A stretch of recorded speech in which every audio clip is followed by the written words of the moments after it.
আবার একটা trending flower বুকে কেক। হাই, আমি দিশা, নিয়ার বাই ক্যানিং জয়দেব পল্লী। আমি একটা ছোট্ট হোম বেকারি চালাই।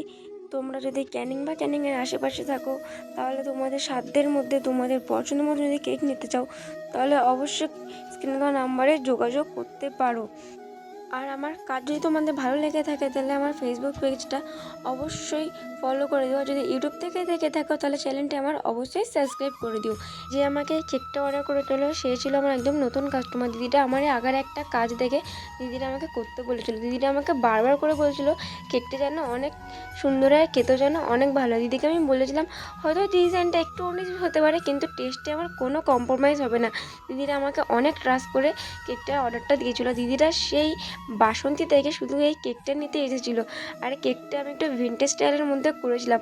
আগে যে কেকটা করেছিলাম, কেকটা ছিল পুরো লাল টকটকে, আর এই কেকটা আমি একটু হোয়াইটের মধ্যে রেখেছি। আর দিদি আমাকে বলে দিয়েছিল কী কী ফুল দিতে হবে না হবে। দিদির কথা মতন আমি সেই সব ফুলগুলোই দিয়েছিলাম। আর দিদিকে কেকটার ফটো পাঠানোর পর দিদি কেকটা তো ভীষণ পছন্দ হয়েছিল। আর দিদি যে আমাকে যতটা ট্রাস্ট করেছিল, দিদির আমি ঠিক কতটা ট্রাস্ট আমি রাখতেও পেরেছিলাম। কেকটা তোমাদের কীরকম লাগলো অবশ্যই কমেন্টে জানিও। ভুল ত্রুটি হলে মার্জনীয়। রাধে রাধে।